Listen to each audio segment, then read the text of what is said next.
So hello and welcome. I'm Frederick Dunn, and today is March the 12th of 2026.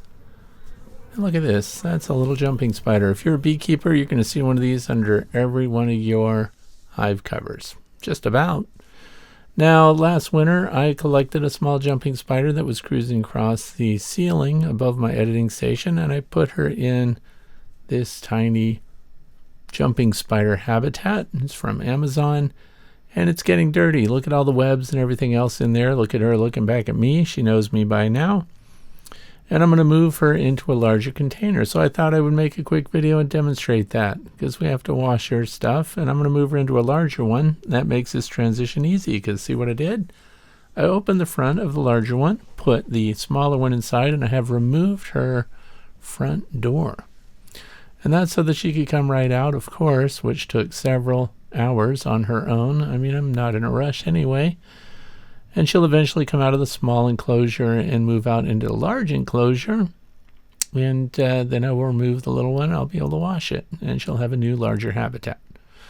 So you may also want to know, she was not actually at her last shed the last time I showed her. And you can find the link down in the video description of the beginnings with this jumping spider.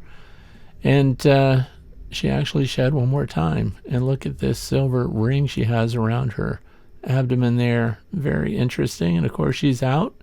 So all I have to do now is tip open the front and remove her old container, which I did. Now, of course, I couldn't keep my hand on the camera at the same time that I'm doing that. So you're just going to have to trust me. Took it out easy. She didn't even try to get out. And I've clipped some ficus branches and put those in the larger container, and now she's cruising around. It is kind of important to note, probably, that I waited until she came out of her little cottony nest and was hunting for something new before I did this change. And so you just tilt it open, and I had this fly in the refrigerator for 7 minutes. That's so that when I dump it in, it doesn't fly away before I get the front enclosure closed. So that was easy to do. And the thing is, she moves much faster now than she ever did before. Now this little fly is, I believe, a cluster fly. We do have some bottle flies around, and later on we even catch a blowfly during this video. So very interesting.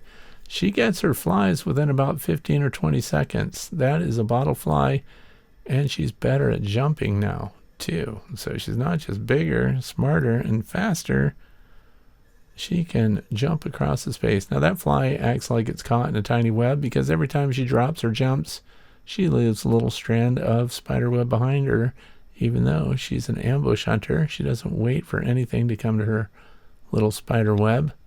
See her little rear end there and the little tether that she's attached, and she just attached another one, and off she went, straight down. She's on the hunt. Now, the reason I make these videos, first of all, I'm going to be releasing this spider in the wild because temperatures are warm again, and I only kept her through the winter. But I want you to not be afraid of spiders. If you're a beekeeper, you're going to be encountering these little jumpers, maybe in other parts of the country. You might have some potentially dangerous spider species, but this bold jumping spider here in the northeastern part of the U.S., the state of Pennsylvania, is really harmless. Unless you're a fly, of course, and they do eat honeybees if they can get them. Now look at that jump. That was impressive. And it is a bottle fly. You can see they're super shiny. Those are the things you find on dead animals. And we find them on the inside of windows this time of year, so easy to nab with these plastic test tubes that I use to collect them in.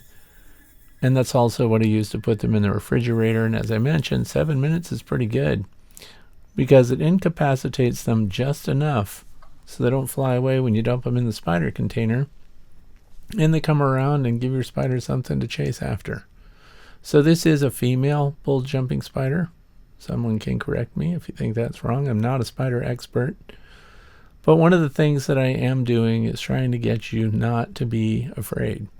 These containers are very inexpensive, and I highly recommend that if you're borderline fearful of spiders, maybe you keep one around for a little while, feed it some flies, and you start to learn that they have a pretty interesting range of personalities, spider to spider, even within the same species.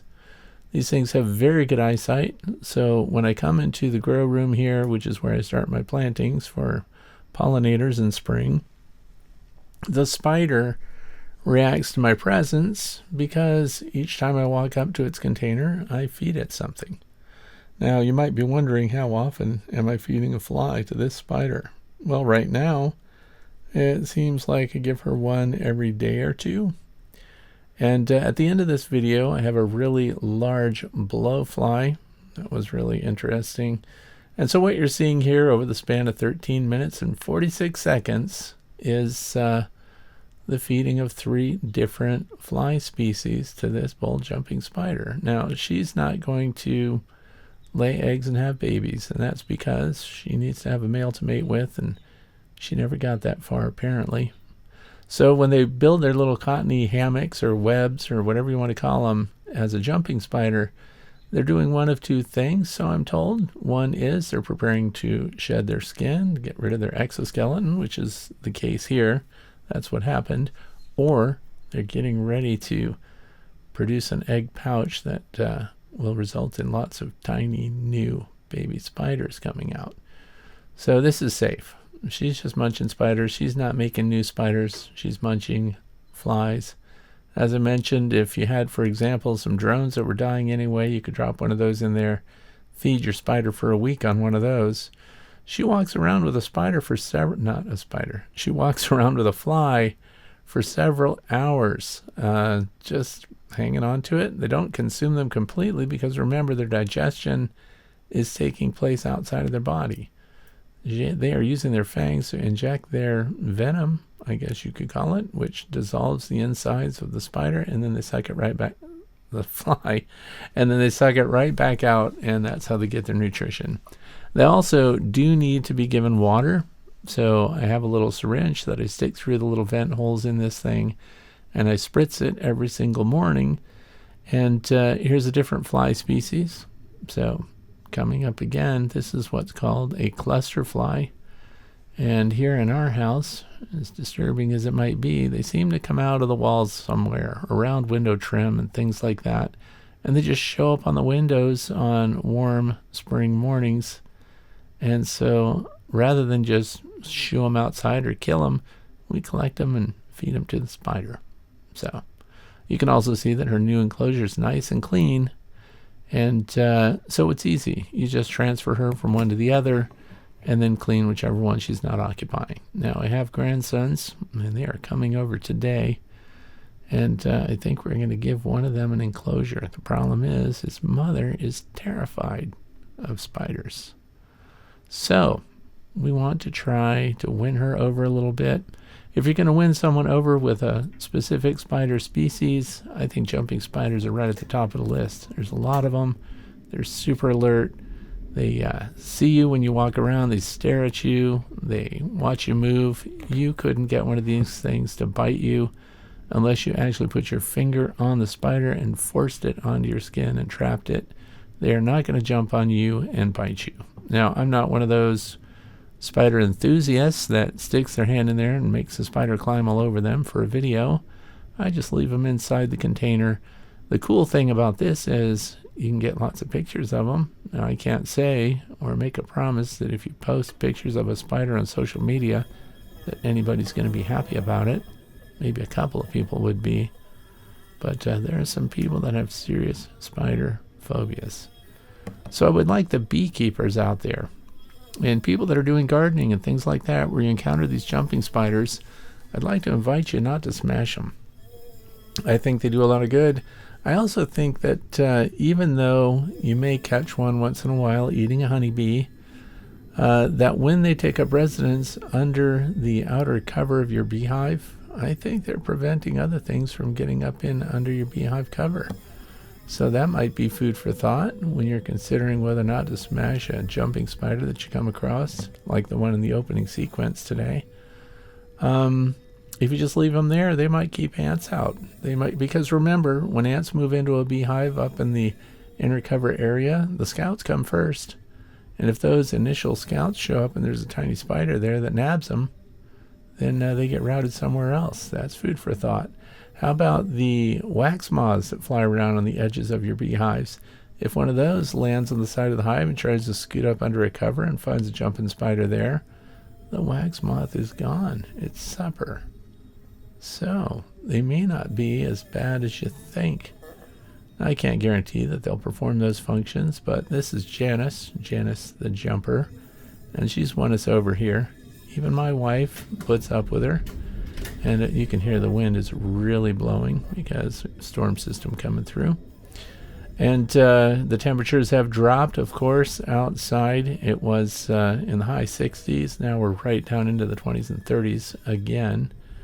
So I'm not turning Janice loose anytime soon, but I think that I'll make a follow-up video, probably the last one. Once spring is here for good, I'm going to take her out in the woods and turn her loose on a dead tree stump, and then see if she doesn't set up residence there. There are all kinds of jumping spider species out there. You can really, really have fun finding out where they are and what they're doing. Now the juveniles, they do change their colors just a little bit here. This black and white bold coloration that's on this one is pretty common. And I did notice that the little heart-shaped dot that's in the middle of her abdomen turned absolutely white, where before it was a little orangey or gold tinged. So there are some changes. And you'll notice that they can stick right to the vertical sidewall there, and they have little sticky feet, just like your honeybees do. Your honeybees can walk up smooth surfaces, and this particular spider likes to hang out at the top. Now here we are, fly number 3. This is that really big blowfly. I don't like these. Look at all the hair all over it. Even among flies, there are different levels of kind of horrible flies, because these are the ones that lay the eggs in your bird box's nests, and then their larvae come out and they feed on your baby birds and stuff like that. So I don't like them. This was really big. I caught this one in the chicken coop on the window, put it through the freeze cycle, tossed it in here, and Janice jumped on it so fast I didn't even get the movement. And look how big this fly is and how strong it is. So you also notice that when they work their way up from the abdomen, if that's where they nab them, they eventually get up to the thorax of the fly, and then the fly can't buzz its wings anymore because the venom that goes in kind of puts it in a coma state where they can't really do much, as you can see here. So they carry them around, and that's a nice big meal right there. I hope I'm winning you over a little bit. Maybe you could consider putting one of these. They're very low maintenance in a little enclosure somewhere with your house plants. Don't put them directly on the windowsill where the sun's going to roast them. But if you find an area where it's 65 to 75 degrees Fahrenheit, your spider's going to be very active and happy to see you. They don't build a nest. They build a nest, but they don't build a web like a orb spider would, for example. So they're super tidy, super happy to have you around. And as I close out, I want to show you what the shed looked like, because that is really cool. When she got up in her little cottony nest or hammock area, this is what she left there. Look at that. It actually looks like another spider. The little fangs are there, the legs are there, and you can see where she removed herself from that exoskeleton. That's interesting stuff, and it's the first time I've had my own spider where I could observe that it did this. So I hope you enjoyed it. Thanks for watching. I'm Frederick Dunn, and this has been The Way to Be. Try to give spiders a chance. Jumping spiders are your segue. Thanks for watching.